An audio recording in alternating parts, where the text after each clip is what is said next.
Muchísimas gracias por tu tiempo, por esta entrevista para Enlace Judío.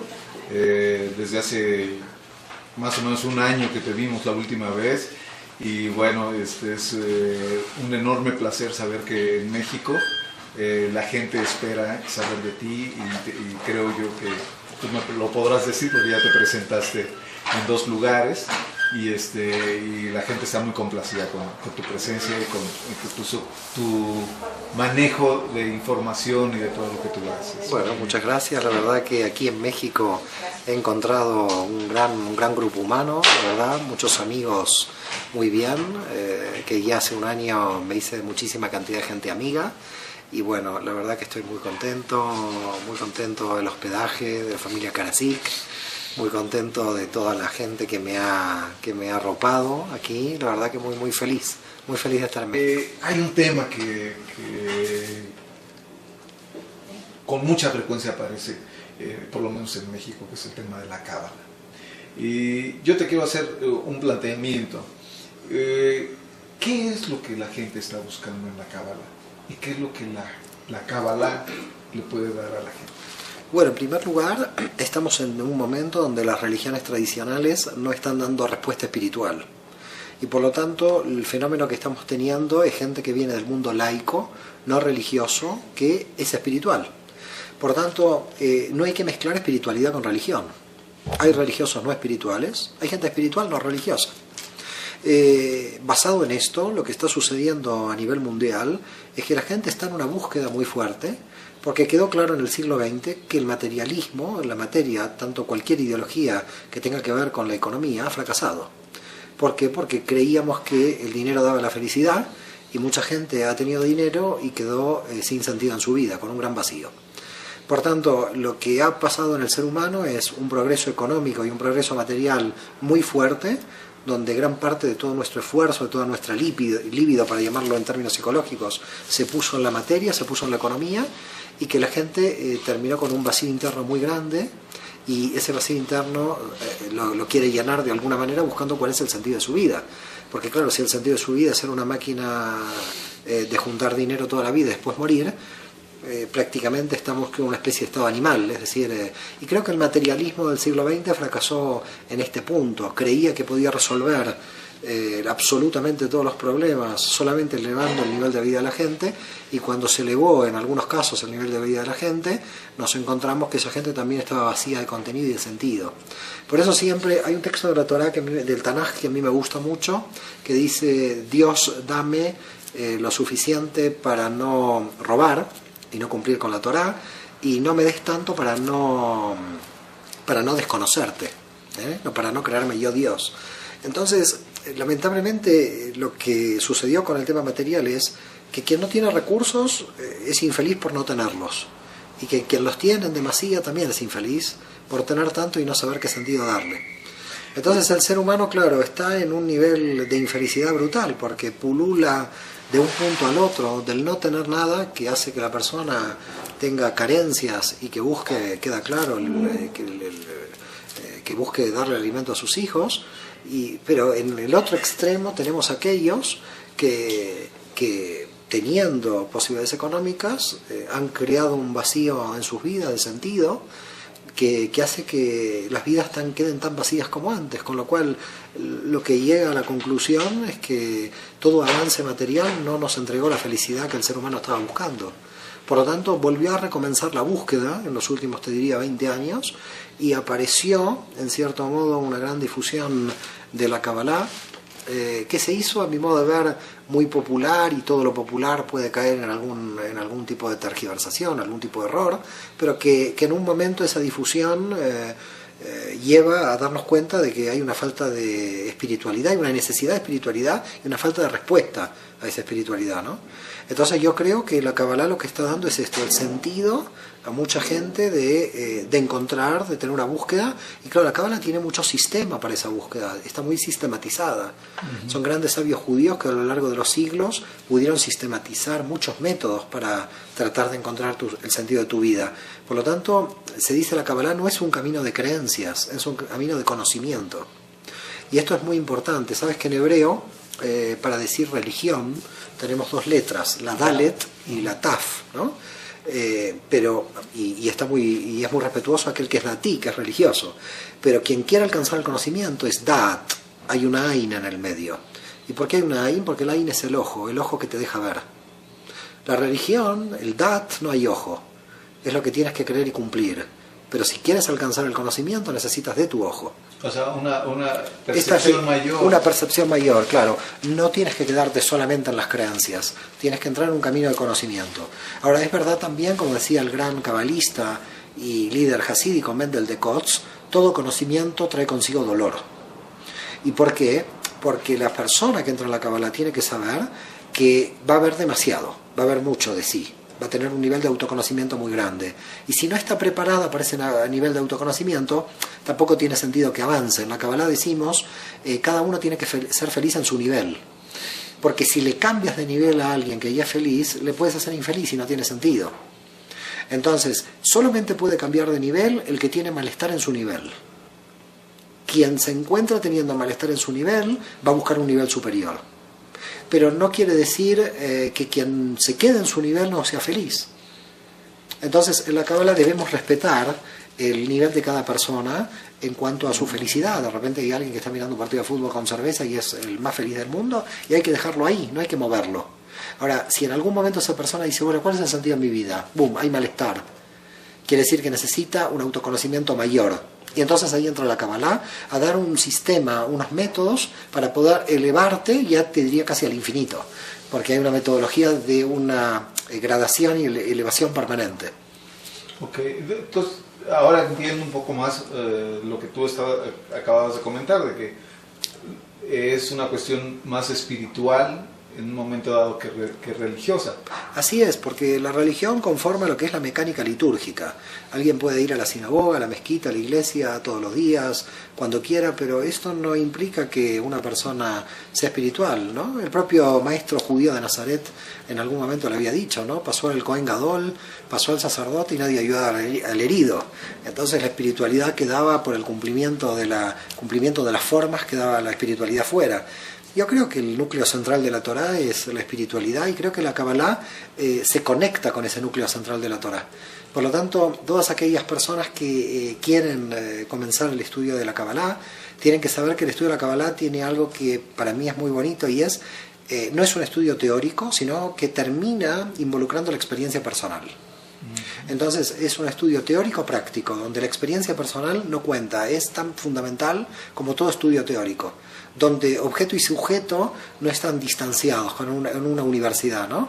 Que puede haber un profesor de ética y después no es ético fuera, sino que la Kabbalah lo que hace es que te involucra en el mismo proceso, que te hace de alguna manera ser consciente de las hipocresías que puedas llegar a tener en tu camino, de las transgresiones, como se dice, de las clipot, de las cáscaras, que no te dejan ver la luz, que no te dejan ver la realidad.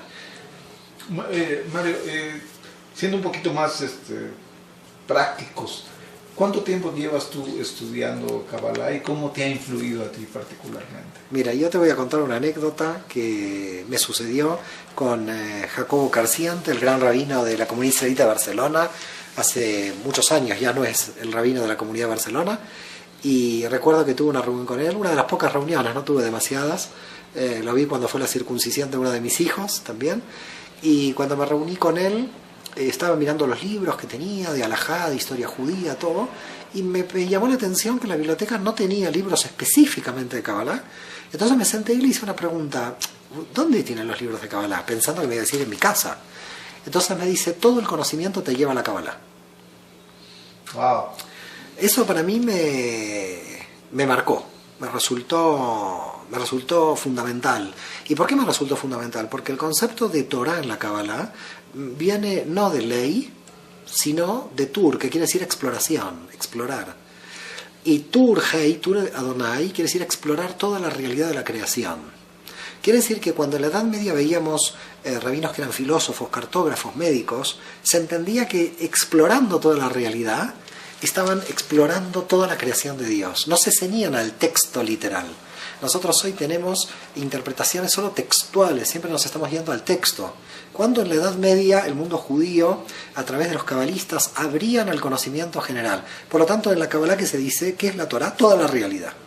A partir de ahí, yo te diría que a mí me abrió terriblemente el campo, porque claro, yo venía primero del campo de la historia, después pasé mi doctorado en filosofía, y lo que encontré en la Kabbalah, que este camino lo comienzo, te podría decir, hace unos 7 años aproximadamente, es ese infinito de conocimiento que me cautivó.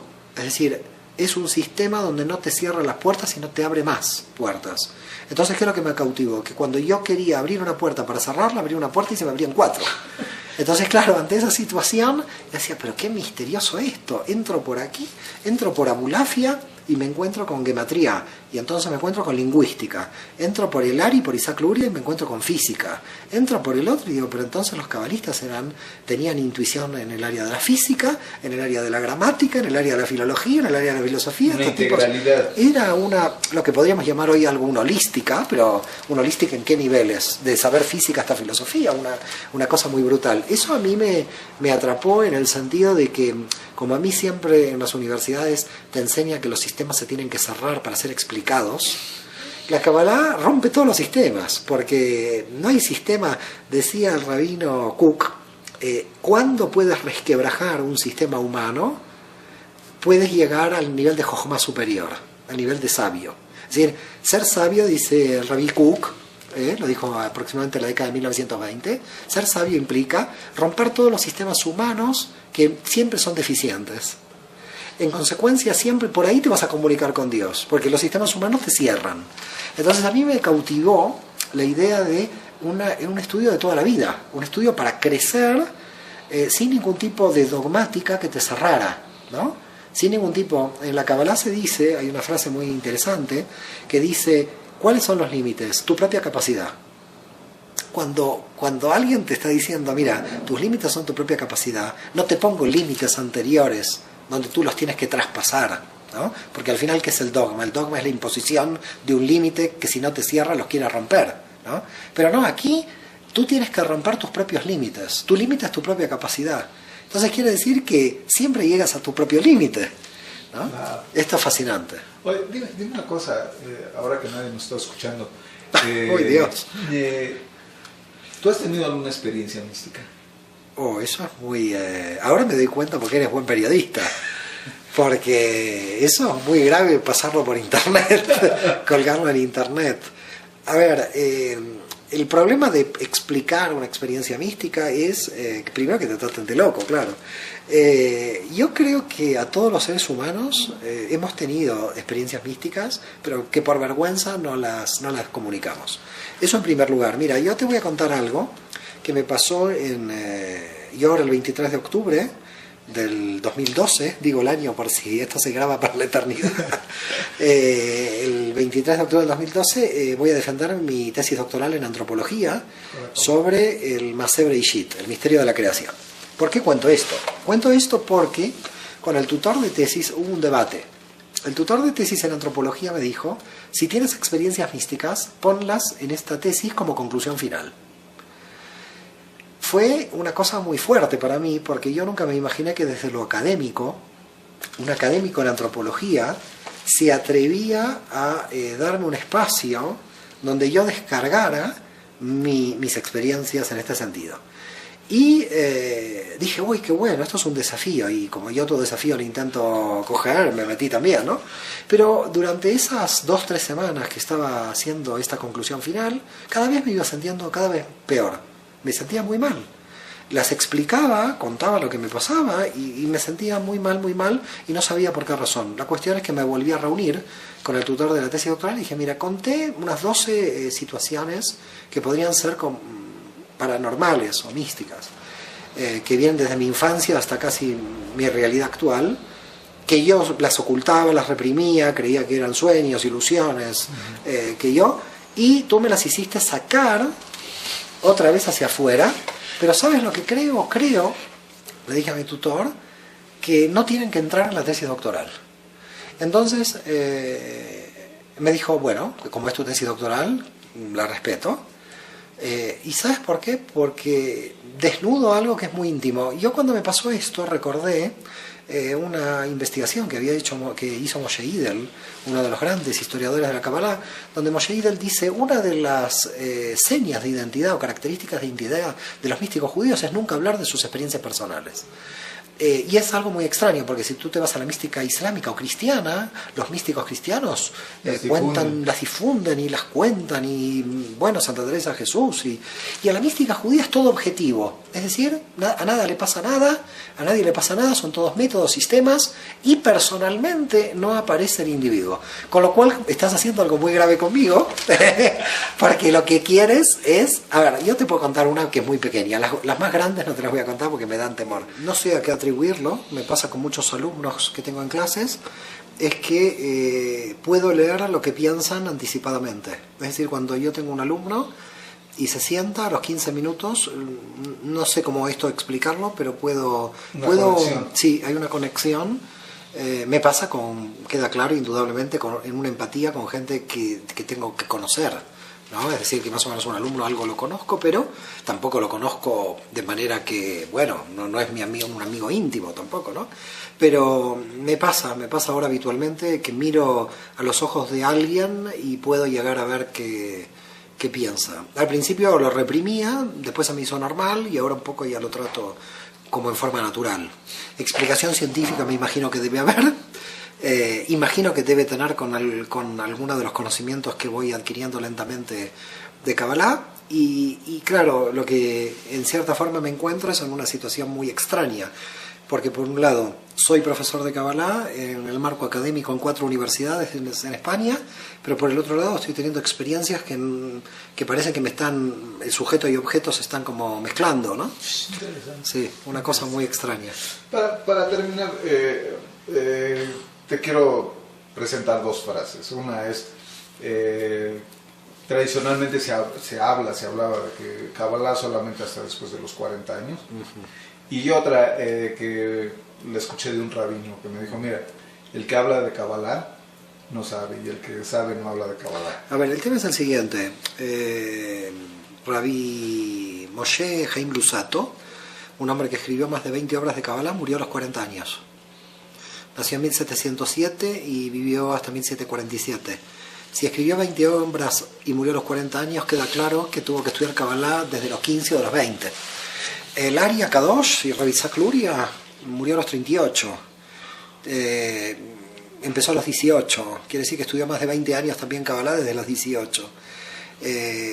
Rabbi Abraham Abulafia murió a los 52. Y ya enseñaba Kabbalah en 1270 en Barcelona con 30 años. Todos estos ejemplos te demuestran que casi todos los cabalistas, ninguno necesariamente estudió Kabbalah como se dice después de los 40. Pese a eso, yo creo que es bueno estudiar después de los 40 Kabbalah, fíjate lo que te digo, porque creo que hay una gran madurez emocional e intelectual. Por eso yo creo que eran personalidades muy excepcionales, estos rabinos cabalistas que te comento, ¿no? Pero, perdón, en ese tiempo el promedio de edad era... El promedio de edad era muy bajo, claro, pero de todas maneras quiere decir que lo del 40 igualmente no funcionaría, porque esto viene de una tradición muy antigua.